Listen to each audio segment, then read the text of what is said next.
Bonsoir frères et sœurs, que notre Dieu vous bénisse et qu'il vous accorde cette grâce d'être des chrétiens qui aiment la vérité, qui recherchent la vérité en toutes choses et qui prennent position pour la vérité. Notre Dieu est un Dieu de vérité. La frère a dit dans nos paroles que je suis le chemin, la vérité et la vie. Il y a une seule vérité, c'est celle du Seigneur et sa parole est la vérité.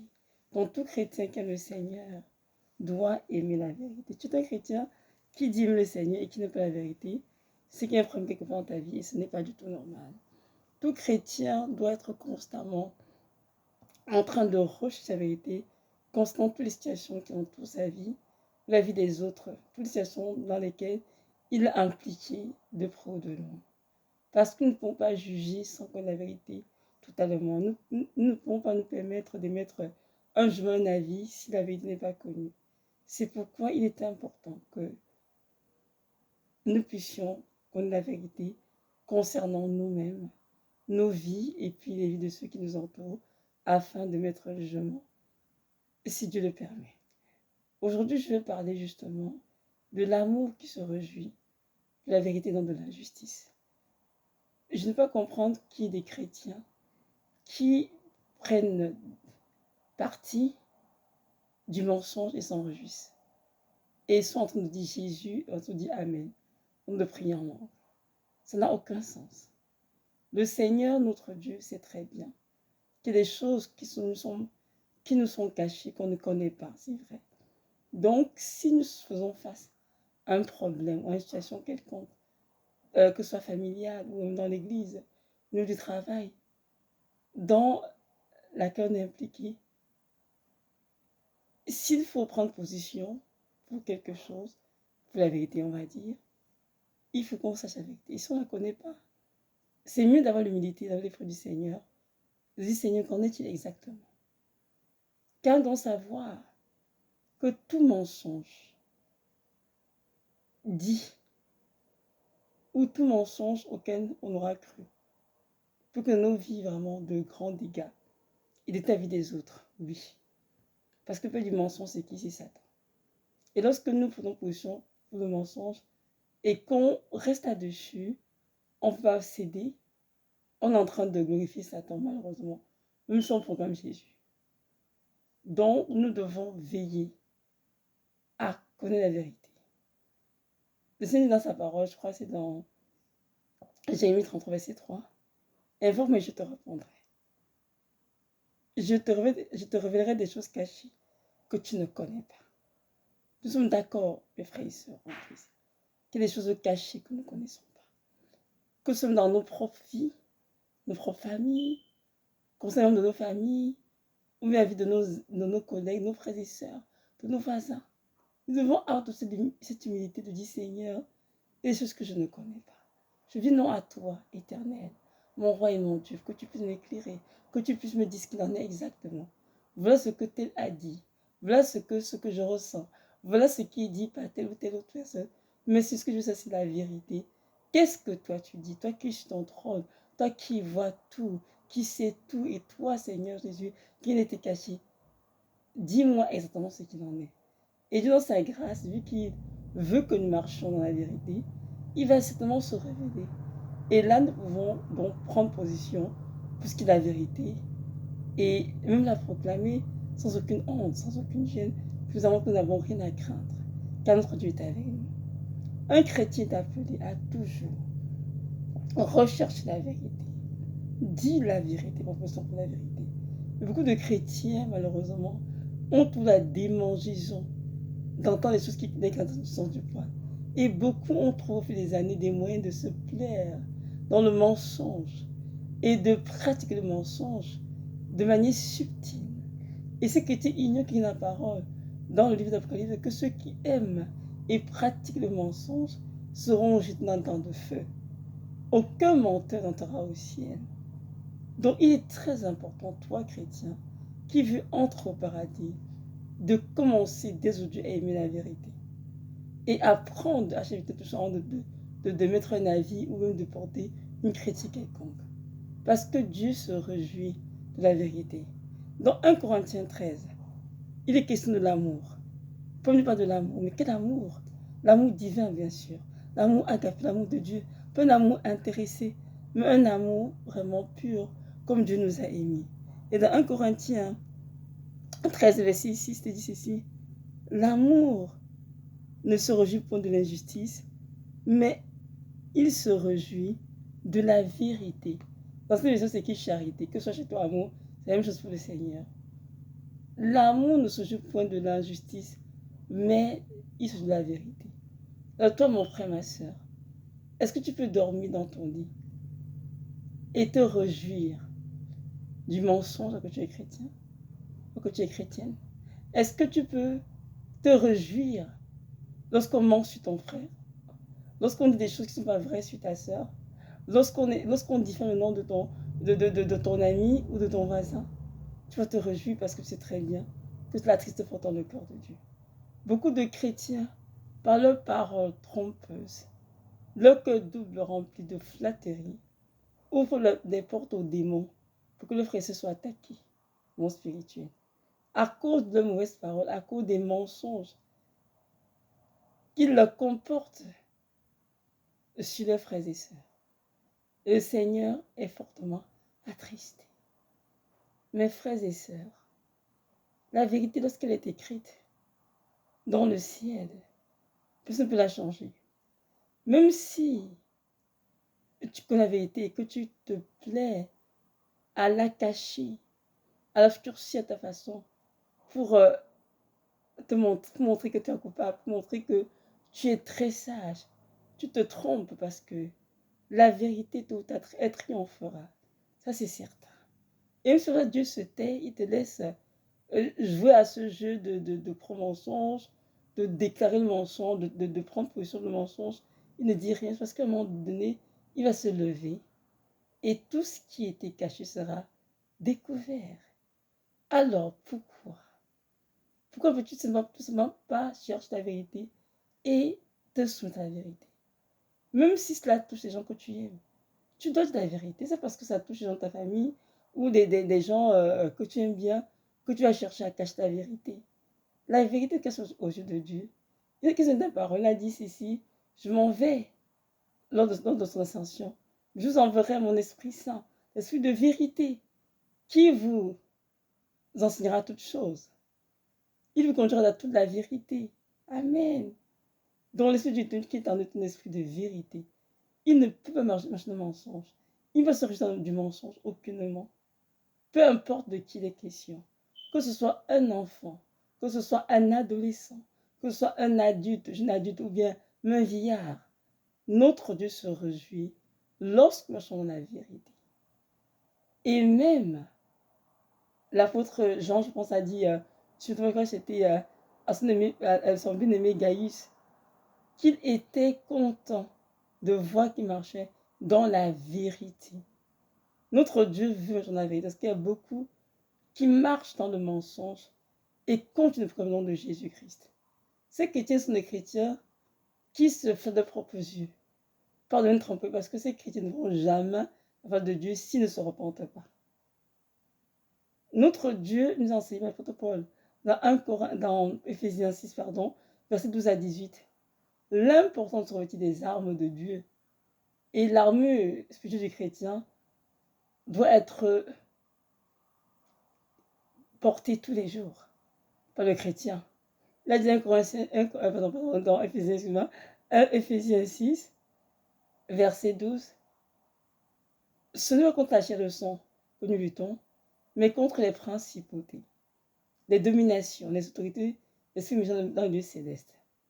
C'est pourquoi revêtez-vous de toutes les armes de Dieu, afin de résister au diable et tenir ferme votre surmonter. Donc, tout chrétien est appelé à porter toutes les armes de Dieu. Et même les armes de Dieu, ce qu'on appelle la ceinture de vérité à nos reins. Si tu es un chrétien qui marche dans le mensonge, c'est sûr que la vérité, comme armure, ne pourrait tenir sur toi parce que tu dis que tu sers Dieu ta bouche, mais ton cœur est enchevêtré dans le mensonge. Ta langue est un tissu de tromperie. Alors comment voudrais-tu que la sainte vérité tienne à tes reins? Impossible. Donc, tu comprends, tu ne peux pas te revêtir l'armure de Dieu Parce que l'amour de Dieu, on la met complètement. Ce n'est pas quelques-uns qu'on prend et on laisse une partie. Non. On met tout, le casque du salut, la cuirasse de justice, la ceinture de vérité, le zèle que l'évangile à nos pieds. On prend le bouquet de la foi avec lequel nous éteignons les travaux de l'ennemi et l'esprit qui est parole de Dieu. Donc on prend toutes les armes. Alors, mon frère, ma soeur, il est important que tu saches que tu es appelé dans la vérité.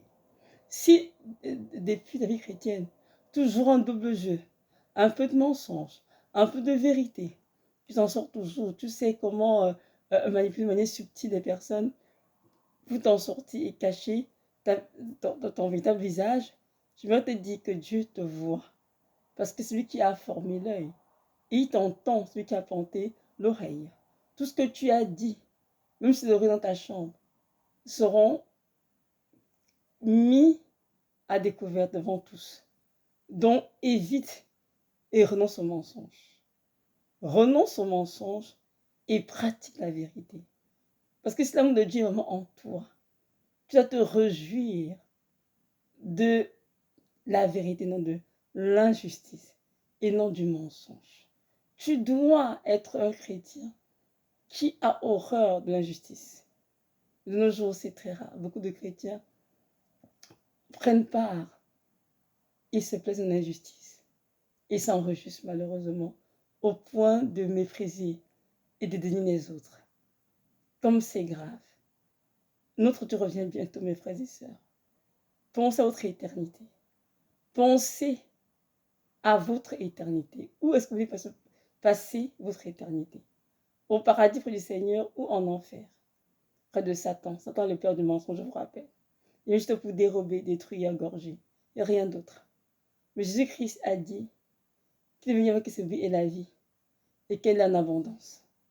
Et ce Dieu qui nous a aimés, qui a donné sa vie pour nous, est un Dieu de vérité. Il a dit, je suis le chemin, la vérité et la vie. Il n'y a aucune vie possible sans vérité. Et nous devons savoir que la vérité est primordiale pour le salut de quiconque. Il est écrit dans la parole, je pense dans Jean, chapitre 8, je ne me trompe pas, ça dit ceci, vous connaîtrez la vérité, elle vous rendra libre. Mon frère, ma soeur, au lieu de fuir ce que tu vas découvrir sur quelqu'un que tu aimes, ou bien situation qui prévaut dans ta famille ou dans ton entourage, c'est mieux pour toi de prendre le courage en deux mains, de chercher la vérité. Car quand tu trouves la vérité, cette vérité te rendra libre. Mais si tu ne la connais jamais, tu seras jamais libre. Tu seras toujours esclave. Alors que Dieu nous dit la parole, que c'est pour la liberté que Christ nous a affranchis. Amen. Alors pourquoi veux-tu être esclave d'un être humain, d'un parent, d'un pasteur?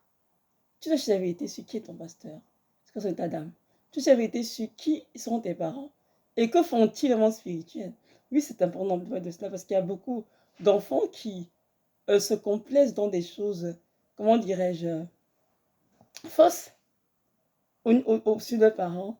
Ils ne veulent pas découvrir qui sont vraiment leurs parents et ce qu'ils font dans le monde mystique. Et peu d'enfants qui ont des parents qui sont plongés dans les pratiques ténébreuses. Les enfants ferment les yeux sciemment parce qu'ils ne veulent pas découvrir qui sont leurs parents. Et ils préfèrent vivre avec ses parents comme de rien n'était. Et pourtant, Dieu dit la parole qu'il n'y a aucun rapport entre lui et les ténèbres. Il n'y a aucun rapport entre Christ et Bélial. Il n'y a aucun rapport entre le temple de Dieu et les idoles. Il n'y a aucun rapport entre le fidèle et l'infidèle. Donc, toi qui es fidèle, toi qui es le temple de Dieu, toi qui es un enfant de lumière, que fais-tu dans les ténèbres?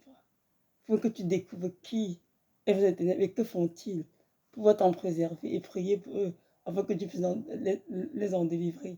Amen.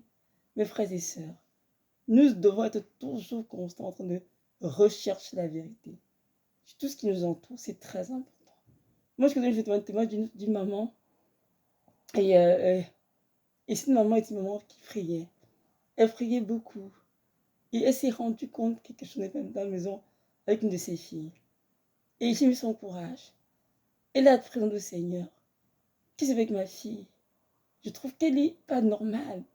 Au lieu de faire la sourde oreille, fait semblant, Elle l'a approché comme ça, sa fille. Dieu lui a montré que sa fille était possédée par une sirène des eaux. Et qu'en fait, sa fille, son âme à elle, était sous la mer. Alors que dans son corps de sa fille, dans sa maison, c'était une sirène des eaux qui y vivait, non l'enfant en question. Je peux vous dire, ça a pris des prières, des larmes, des pleurs, mais elle a réussi à sa délivrance, dans le délivrance de sa fille, pour la grâce de Dieu. Pourquoi? Parce qu'elle a choisi de rechercher la vérité. Elle choisit de savoir ce qui se passe autour de sa fille, ou de faire semblant, oh l'enfant n'a rien, non c'est correct. Dieu l'a délivré en temps et lieu. Beaucoup de chrétiens manquent de délivrance parce qu'ils refusent de rechercher la vérité. Il y a des parents dans ce monde qui possèdent des enfants, qui utilisent les enfants dans le monde mystique. Les enfants sont dans leur vie comme des esclaves. Les enfants, parce qu'ils n'ont pas pour la vérité, refusent de rechercher ce qui se passe avec leurs parents et ferment les yeux là-dessus en disant non, ma mère, elle est diaconesse, elle est ancienne d'église, elle est chef de chorale, mon père, il est ancien, il est pasteur. Et dans le monde spirituel, ce sont des grands pratiquants des ténèbres. Alors, ces enfants qui sont dans cet état et qui ferment les yeux dessus, ou ne sont pas vérité tout simplement, ne seront jamais affranchis. Ils seront toujours esclaves, malheureusement. Ils ont beau proclamer Jésus. Ils ont beau dire qu'ils aiment Jésus. Il y a toujours un lien familial qui va les relier au monde de la source et au monde des ténèbres. Et c'est triste. Et dans cet état, très peu, malheureusement, je ne dirais même pas du tout entrant au ciel. Ils n'entreront point parce qu'en Christ, rien de souillé pendant Jésus. Rien d'impur. Un jour, ma marraine a dit ceci. Ce n'est pas à moi de vous dire que dans vos familles, elle m'exhortait, moi et mes soeurs en Christ, ainsi que mes frères en Christ. Elle a dit, ce n'est pas à moi de vous dire ce dans vos familles. C'est à vous de rechercher ce qui est dans vos familles. Qui fait quoi? Qui est qui réellement? Parce que on se dit, on est tous chrétiens, mais au fond, il y a beaucoup qui ne sont pas chrétiens. Hein. Le nom de Jésus, c'est juste pour eux, pour faire la face. Mais en fait, au fond, beaucoup sont très dans l'idolâtrie, dans sorte de pratiques ancestrales et dans toutes sortes de pratiques ténébreuses. Alors, c'est vrai que vous sachiez qui fait quoi où, pour pouvoir prendre une décision et vous préserver du mal. Car en Christ, il n'y a point de ténèbres. Ceux qui marchent en Jésus-Christ marchent dans la lumière et sont pleinement et ne peuvent fricoter avec les ténèbres sous aucune forme. Donc voilà, donc mes frères et sœurs, si tu aimes Jésus, dis-toi que ce soit dans ta vie, que ce soit dans la vie de tes enfants, de ton mari, de ton épouse, bref, que ce soit au niveau de ton voisinage, au travail, dans l'église, tu as toujours te réjouir de la vérité et non de l'injustice. Parce que l'injustice dit que ce sont aime le mensonge quelque part, alors que Dieu nous appelle à la vérité. Donc voilà, soyez richement bénis et que notre Dieu vous donne cette grâce de vous préparer adéquatement pour son retour et de laisser de côté tout ce qui est mensonge, tout ce qui est injustice, et des pensées soumises à celle de et que vos vies glorifient le Seigneur qui vous a racheté auprès de son sang précieux. Notre Dieu nous aime tous d'amour inconditionnel et son désir de nous voir marchant la vérité, l'aimer, le servir, l'adorer et nous préparer pour notre rencontre pardon, en nous sanctifiant bien sûr tous les jours. Alors, appelons nos cœurs à cela, laissons de côté toutes les distractions, toutes les mondanités et toutes les choses des ténèbres. Soyez richement bénis et contre de vous comme de toutes ces grâces. Shalom, shalom.